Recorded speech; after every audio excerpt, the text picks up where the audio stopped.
BBA, BCA, BCom computer కోర్సులో 100% placement లభించే ఏకైక డిగ్రీ కాలేజ్ కూకట్పల్లిలోని I3 డిగ్రీ కాలేజ్ 8367215215. నమస్తే, నేను Keshav. Welcome to Suman TV. కల్కి ప్రభంజనం మొదలైందా? తెలుగు సినిమాగా ప్రస్థానం మొదలుపెట్టి ఇప్పుడు జాతీయ సినిమాగా ఇది మారబోతుందా?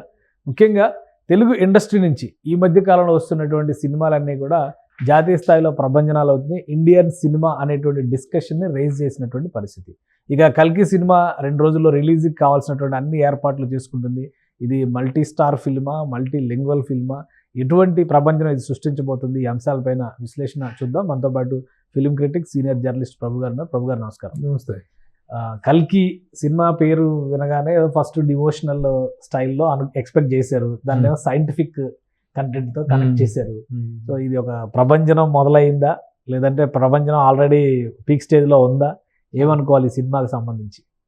ఎక్స్పెక్టేషన్స్ అయితే మాత్రం తారాస్థాయికి చేరుకోవటం జరిగింది. 2 ట్రైలర్స్ రిలీజ్ అయిన తర్వాత, టీజర్ ట్రైలర్ రిలీజ్ అయిన తర్వాత, మొన్న ప్రీ రిలీజ్ ఈవెంట్ కూడా అయిపోయిన తర్వాత ఆల్ ఓవర్ ద ఇండియా మొత్తం కూడా ప్రచారం ఇవన్నీ జరుగుతున్న, ప్రమోషన్స్ జరుగుతున్నాయి. ఈ నేపథ్యంలో ఎక్స్పెక్టేషన్స్ అనేటువంటి చాలా చాలా తారాస్థాయికి వెళ్ళిపోయినాయి. వెళ్ళటానికి రీజన్స్ అనేటువంటి 3 రీజన్స్ మనం చెప్పుకోవచ్చు.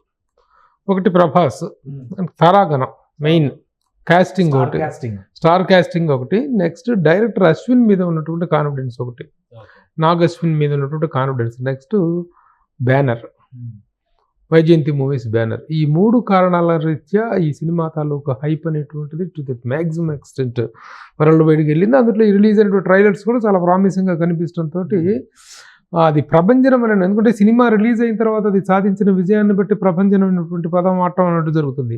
అయితే రిలీజ్కు ముందే కూడాను ప్రీమియర్ షోస్ కానీ వరల్డ్ వైడ్ గా ఈవెంట్స్ 2 కూడా కొద్దిగా డిఫరెంట్ గా చేసినాడు. ఆ లొకేషన్స్ కానీ అవన్నీ కూడా అదే ఒక సినిమా తీయటం ఎంత గొప్ప, దాటిని జనరంజకంగా తీయటమే కాకుండా జనాల్లోకి తీసుకెళ్ళటం అనేటువంటిది కూడా ఒక ఆర్ట్. ఆ విషయంలో వైజయంతి సంస్థ అనేటువంటిది మొదటి నుంచి కూడా it has its own style of making and style of promotions విషయంలో కూడా వైజయంతి సంస్థగా ఇది ఉంది మొదటి నుంచి కూడా. ఎందుకంటే ఒక లావిష్ ఫిలిమ్స్ తీసినటువంటి సంస్థ సినిమా. ఏంటి వైజయంతి మూవీస్ అంటే తెలుగులో బాగా పాపులర్ అని అనుకోవచ్చు, కానీ జాతీయ స్థాయిలో ఆ ఇంపాక్ట్, ఆ ఇమేజ్ ఉందా వైజయంతి మూవీస్ కి? అంటే ఇప్పుడు ఉన్నటువంటి దాని కాస్టింగ్ ని బట్టి వచ్చేసింది కదా. Who is the makers of 50th year కదా, 50th ఇయర్ ఆఫ్ దిస్ వాళ్ళ బ్యానర్ 1974లో ఎదురులేని మనిషి, ద విశ్వవిఖ్యాత నట సార్వభౌమ రామారావు గారి చేతుల మీదుగా ఆయన కథానాయకుడిగా వచ్చినటువంటి బాపయ్య గారి డైరెక్షన్ వచ్చినటువంటి ఎదురులేని మనిషి సినిమాతో వాళ్ళ సినిమా ప్రస్థానం స్టార్ట్ అయింది. వచ్చే సంవత్సరానికి 50 సంవత్సరాలు పూర్తవుతుంది. ఒక చిత్ర నిర్మాణ సంస్థ 50 సంవత్సరాల పాటు అన్ని అగ్రశ్రేణి ఈ చిత్రాలతోటే, అగ్ర తారాలతోనే సినిమా, పెద్ద పెద్ద స్టార్స్ తో.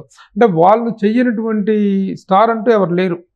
రామారావు గారు, నాగేశ్వరరావు గారు మొదలుకొని అన్ని 2-3 తరాల స్టార్స్ తోటి సినిమాలు, వాళ్ళ సినిమాలతో పెద్ద స్టార్లు అయిన వాళ్ళు కూడా ఉన్నారు. ఇంట్రడ్యూస్ అయిన వాళ్ళు ఉన్నారు. ఈరోజు మనం మాట్లాడుకునే మహేష్ బాబు గారు కానీ, ఎన్టీఆర్ కానీ, అల్లు అర్జున్, రామ్ చరణ్, నారా రోహిత్, వీళ్ళందరూ కూడాను ఆయన ద్వారా వైజయంతి మూవీస్ ద్వారా ఇంట్రడ్యూస్ అయినటువంటి వాళ్ళే. అలాగే అంతకుముందు ఉన్నటువంటి జనరేషన్లో అందరితోటి, రామారావు గారితో, నాగేశ్వరరావు గారితో, చిరంజీవి గారితో, ఎన్టీఆర్ గారితో, సోహన్ బాబు గారితో, కృష్ణ గారితో, కృష్ణరాజు గారితో, అందరితో సినిమాలు తీసినటువంటి ఒక బ్యానర్. అంటే భారీ తరానికి, భారీ చిత్రాలకు, ప్రొడక్షన్ వాల్యూస్కు అనేటువంటి వాటికి ఒక లావిష్ ప్రొడ్యూసర్, ఒక విలాసవంతమైనటువంటి ఒక లావిష్ ప్రొడక్షన్ అంటే ఏంటో చూపించినటువంటి. తెలుగు ప్రేక్షకులకి వైజయంతి మూవీస్ ఫ్యాంటసీ సినిమాలు అనగానే జగదేక వీరుడు, అతిలోక సుందరి గుర్తొస్తుంది. అవును. ఇక్కడ ఏదో ఒక భూమి మీద ఇంకెక్కడో దేవతలోకానికి ఒక connect create, different genre try చేశారు. అది సూపర్ డూపర్ సక్సెస్ అవ్వటం అనేటువంటిది తెలిసిందే. అలాగే తీసుకున్న కథాంశాలు అన్నీ కూడాను అంత లావిష్ గా, సినిమాకి ఎంత ఖర్చు అనేటువంటిది, ఆ సబ్జెక్ట్కి ఎంత డిమాండ్ చేసింది అనేటువంటి దానికంటే కూడా ఎక్కువగా ఖర్చు చేసి ఇది సినిమాని జనరంజకంగానే కాకుండా కనువిందుగా ప్రజెంట్ చేయటం అనేటువంటిది కూడా చాలా ఇంపార్టెంట్. అలాంటి ఐ ఫీస్టింగ్ ఫిలిమ్స్ థియేటర్లో వైజయంతి మూవీస్ ఆల్వేస్ మెయిన్. ఇదే ట్రాక్ రికార్డ్ ని చూస్తే లాస్ట్ 2 ఫిలిమ్స్ కూడా మనం ఒక విధంగా మహానటి సినిమా కానీ, తర్వాత సీతారామం కానీ, ఇవి కూడా ఆల్మోస్ట్ పాన్ ఇండియా లెవెల్కి వెళ్ళినటువంటి సినిమాలుగా చూడొచ్చు. ఎందుకంటే మహానటి సావిత్రి బయోగ్రఫీ అనేసరికి ఆల్మోస్ట్ అన్ని లాంగ్వేజ్ లోకి వెళ్ళింది. అన్ని లాంగ్వేజ్ లోకి వెళ్ళింది, ముఖ్యంగా సౌత్ లో పెద్ద హిట్ అయింది. సో సీతారామం కూడా ఈ మధ్య కాలంలో మంచి, ఎందుకంటే మహానటిలో ఉన్నటువంటి దాంట్లో ఒక మహానటి తాలూకు లైఫ్ కాబట్టి సౌత్ ఇండియాలో షీఈస్ వెరీ పాపులర్. తెలుగు, తమిళ, కన్నడ, మలయాళం అన్నిట్లో కూడా మహానటిగా సావిత్రి గారికి ఒక పేరు ఉంది. నేషనల్ లెవెల్లో కూడా ఆవిడకి ఒక గుర్తింపు, గౌరవం ఉంది. కొన్ని 2-3 సినిమాల్లో కూడా కూడా చేయటం జరిగింది ఆవిడ. అలాగే సీతారామం సబ్జెక్ట్ అనేటువంటిది ఒక మిలిటరీ బ్యాక్ డ్రాప్ లో ఒక మిలిటరీ రెండు దేశాల మధ్య లవ్ స్టోరీ లాగా తీసుకొచ్చారు కాబట్టి దానికి కూడా ఒక నేషనల్ అపీల్ ఉంది దానికి, ఆ కంటెంట్ లో కూడా. సో ఆ విధంగా నేషనల్ అపీల్. సో ఇది ఎలా ఉంటుంది మరి, కల్కి ఎలా ఉంటుంది? ఎందుకంటే ఎక్కడో మహాభారతంలో అశ్వత్థామ దగ్గర నుంచి ఇక్కడ ఒక డిఫరెంట్ సైఫై కార్ దాకా తీసుకొచ్చారు. ఈ కనెక్ట్ ఏమిటనేటువంటిది మనం ఊహించుకొని చెప్పుకోవటం అంటే కరెక్ట్ కాదు. అసలు మాత్రం అంతుపట్టినటువంటి ఇది కనిపిస్తుంది. ఇక్కడ మహాభారతంలో అశ్వత్థామ క్యారెక్టర్ ఏంటి, తర్వాత ప్రభాస్ క్యారెక్టర్ ఏంటి, ప్రభాస్ చేస్తున్నటువంటి క్యారెక్టర్ కానీ, ఈ క్యారెక్టర్ తాలూకు కనెక్టివిటీ ఏంటి, అసలు టైం పీరియడ్ ఏంటి, 2028-98 అంటే ఏంటి అంటే దాదాపు 874 సంవత్సరాలు అక్కడ ముందు 874 సంవత్సరాల ముందుకు తీసుకెళ్తున్నారు. ఏ కాలం నుంచి ఏ కాలానికి తీసుకెళ్తున్నారు. అప్పటికి ఉన్నటువంటి సైంటిఫిక్, మన గతంలో ఆదిత్య 369 చూసాం. ఆదిత్య 369లో దాదాపు ఒక 500 సంవత్సరాల ముందు వెనకెళ్ళటం, 500 సంవత్సరాలు వెనకెళ్ళటం, ఒక 2050కి వెళ్తారు ముందుకు వెళ్ళేది. వెనక్కి వెళ్ళటం ఒక 400-500 సంవత్సరాలు వెనక్కి జరిగింది. ఇంకోటి అంటే ఆ సినిమాకి పనిచేసినట్టు సంగీత శ్రీనివాసరావు గారు ఈ సినిమాకి మెంటర్గా పనిచేశారు. మెంటర్గా పనిచేయడం జరిగింది. సో ఆయన కూడా ఒక డ్రీమ్ ఉంది, ఆదిత్య 999 ఏదో చేయాలనుకున్నారు. దీంట్లో ఆయన పెద్ద ఆయన తాలూకు ఇది అంతా తీసుకోవటం జరిగింది. అయితే ఏంటంటే ఇది మొత్తానికి ఒక కొత్త ప్రపంచంలోకి తీసుకెళ్ళబోతున్నారు అనేటువంటి అంచనాలు మాత్రం ఏర్పడుతున్నాయి. కథను ఎలా చెప్తారు అనేటువంటిది మనం అప్పుడే ఊహించలేము. అంటే మీ అభిప్రాయం ఏంటి నాగ్ అశ్విన్ మీద? మీ ఒపీనియన్ చెప్పండి. ఎందుకంటే నాగ్ అశ్విన్ ఇలాంటి సినిమాలకి ఎక్కడ కూడా ఏది చిన్న ఫెయిలర్ కూడా ఇచ్చిన పరిస్థితి లేదు. ఇదే నాగ్ అశ్విన్ చేసినటువంటి 2 సినిమాలు ఎవడే సుబ్రహ్మణ్యం, తర్వాత మహానటి. అయితే ఎవడే సుబ్రహ్మణ్యం తను నరేట్ చేసిన విధానం చాలా డీసెంట్ గా, చాలా కూల్ గా ఉంటుంది. అలాగే మహానటి సినిమాని నిజంగా ఒక బయోగ్రఫీని ఈ విధంగా తీయచ్చా అంటూ బయోగ్రఫీ మేకింగ్ కి ఒక రోడ్ మ్యాప్ క్రియేట్ చేశారు. ఇప్పుడు ఆ 2 సినిమాల్లో కూడా ఒక క్లాసికల్ మెంటారిజం కనిపిస్తుంది. అవునవును, ఇదే కంప్లీట్ డిఫరెంట్ గా ఉంది. అది that is what all together different. ఒక జోనర్, ఒక ఫీల్ గుడ్ కంటెంట్స్ లో నుంచి, ఫీల్ గుడ్ జోనర్ లో నుంచి ఒక్కసారిగా సైన్స్ ఫిక్షన్ లోకి వెళ్ళినప్పుడు, ఆ సైన్స్ ఫిక్షన్ కూడా ఒక చిన్న సినిమా, ఇదో చిన్న కంటెంట్, ఇతిహాసాల నుంచి సైన్స్ ఫిక్షన్, ఇతిహాసాలు, టైం పీరియడ్స్ వీటిల్లోకి వెళ్ళటం కాకుండా ముఖ్యంగా మేకింగ్ పాయింట్ ఆఫ్ వ్యూలో హాలీవుడ్ స్టైల్ కి, Indian film made with the Hollywood standards అనేటువంటిది తలుసుకుంటుంటే నాగ్ అశ్విన్ చూస్తుంటే అపీరెన్స్ డిసెప్టివ్ అనిపిస్తుంది. ఎంత డౌన్ టు ఎర్త్ పర్సన్, ఎవరితోటి కానీ మాట్లాడటం కానీ పలకరిస్తే ఇదే ఎవరన్నా ముట్టుకుంటే కందిపోతారన్నట్టు కూడా పలకరిస్తే కందిపోతాడేమన్నంత సింపుల్ గా డౌన్ టు ఎర్త్ గా ఉంటాడు నాగ్ అశ్విన్. తను వెరీ స్మైలింగ్ అండ్ అలాంటి వ్యక్తిలో నుంచి ఇంత వైలెంట్ ఫిల్మ్ని, ఇంత స్టాండర్డ్ ఫిల్మ్ని, ఇంత స్పాన్ ఉన్న ఫిల్మ్ని ఎక్స్పెక్ట్ చేయటం రియల్లీ సంథింగ్ డిఫరెంట్. చేయగలిగేటటువంటి మన ట్రైలర్స్ వాటిలో చూస్తేనే అర్థమైంది. ప్రభాస్ గురించి మాట్లాడేటప్పుడు అసలు ముందర సినిమా కాస్టింగ్ గురించి ఏంటి, ఇది మల్టీ స్టారా ఏంటి అసలు ఈ సినిమాకి? ఒకవైపు అంటే మల్టీ స్టారర్స్ కి డిఫరెంట్, మీరు అడిగిన మీ ప్రశ్న పూర్తిగా అడగండి చెప్తా.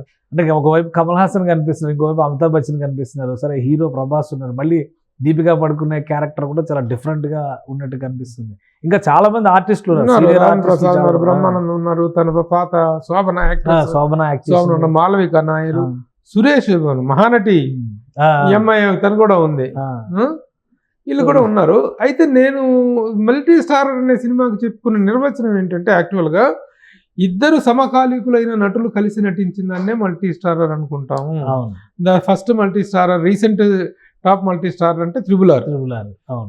అంతకుముందు ఎప్పుడో వచ్చిన కృష్ణ గారు, సోహన్ బాబు గారు చేసిందే మల్టీ స్టారర్ అనుకోవచ్చు. మహాసంగ్రామం అలా అనుకుంటే మల్టీ స్టారర్ సినిమాలకు నిర్వచనమే వైజయంతి మూవీస్. ఆ రోజున గురు శిష్యులు రామారావు గారు, నాగేశ్వరరావు గారు చేశారు, కృష్ణ గారును ఈయన చేశారు. తర్వాత వచ్చేసి అఖిల నాగేశ్వరరావు గారు, కృష్ణ గారు చేశారు గురు శిష్యులు. సోహన్ బాబు గారు, కృష్ణ గారు చేసింది అడవి సింహాలు.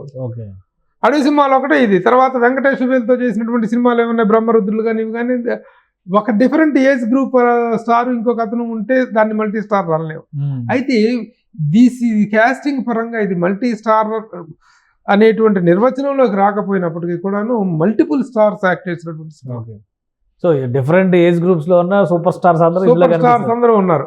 కమల్ హాసన్, కమల్ హాసన్, బౌలగ నాయకన్, ఇంకా Amitabh Bachchan the pride of the Indian cinema, ఇంకా దీపికా పడుకునే, ఇంకా గ్రేటెస్ట్ యాక్ట్రెస్ అతను, ఇంకా అలాగే మిగతా వాళ్ళు కూడా. ఇప్పుడు మనకి చూసుకుంటే రాజేంద్ర ప్రసాద్ ఎలాంటి వండర్ఫుల్ యాక్టర్ మనకు తెలుసు, బ్రహ్మానందం కానీ మిగతా వాళ్ళు కానీ.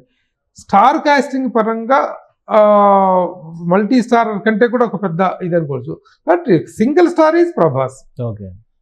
అసలు కాస్ట్లీయెస్ట్ ఫిల్మ్ అంటే ఇప్పుడు ఈ స్టార్ కాస్టింగ్ వల్ల వచ్చిందా, లేదంటే మొత్తం సినిమా ప్రొడక్షన్? ఈ సినిమా విషయంలో హెల్తీగా చెప్పుకోవాల్సింది అంటే ఇక్కడ రెమ్యూనరేషన్స్ వీటికంటే కూడా ఎప్పుడైనా ఒక సినిమా నిర్మాణంలో 40% రెమ్యూనరేషన్స్కి 60% ప్రొడక్షన్కి ఖర్చు పెట్టాలి అనేటువంటి హెల్తీ ప్రపోర్షన్.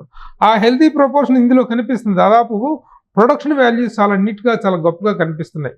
కాస్త అటు ఇటు అయితే అయ్యి ఉండొచ్చు, ఇంతమంది ఫైనల్ అవుట్పుట్ చూసిన తర్వాత 600 కోట్ల భారీ బడ్జెట్ సినిమా అనేటువంటిది మామూలు విషయం కాదు.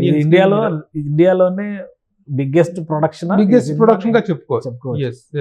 గతంలో చేసేసిన సినిమాలన్నీ కూడా 400-500 crores టచ్ చేసినటువంటి బాహుబలి కానీ, బాహుబలి 2 కానీ, RRR కానీ ఇవన్నీ.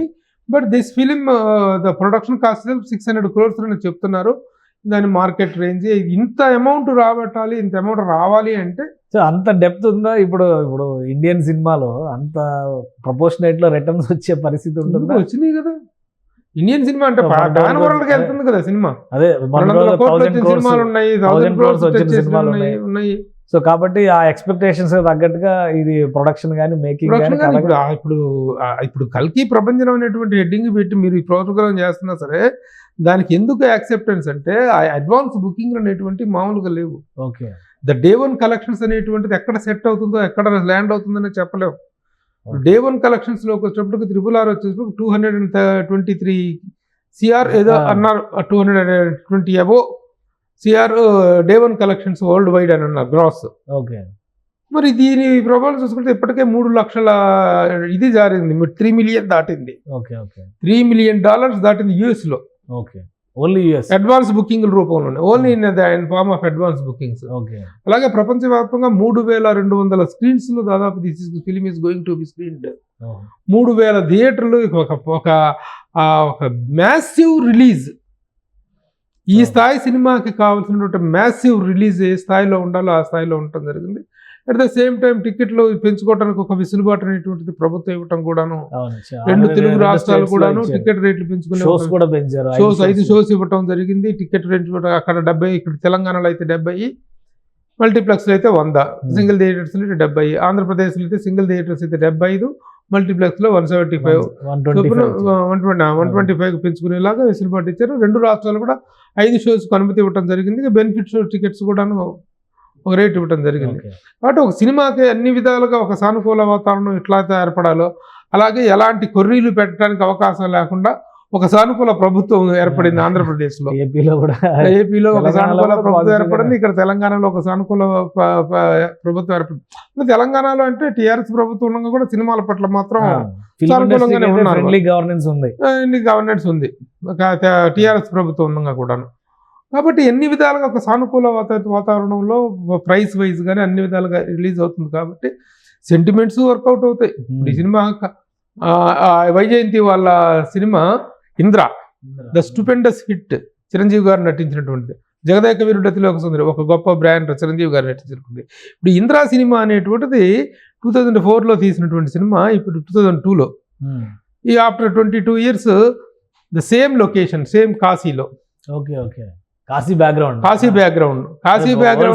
సిటీ అని చెప్పి ట్రైలర్స్ లో వేస్తున్నారు. దాని తాలూకు కథలో కాశీ తాలూకు ఇది ఉంది. అక్కడ కూడా స్టోరీ పర్పస్ పరంగా కాశీ వెళ్ళటం జరుగుతుంది. సో ఈ కాశీ సెంటిమెంట్ అనేటువంటిది కూడా వాళ్ళకి వర్కౌట్ ఉంది అనేటువంటి ఒక ఇది ఉంది. మల్టీ స్టారర్స్ ఎక్కువగా కాకపోయినా ఆయన సోలో సక్సెస్లు ఎక్కువ ఉన్నాయి వైజయంతి బ్యానర్. మల్టీ స్టారర్స్ అనేటువంటి వాటిలో అడవి సింహాలు అదంటే నిజమైన 2 సమకాలీకులైన హీరోలతో చేసినటువంటిది అడవి సింహాలు, కృష్ణ గారు, కృష్ణరాజు గారు.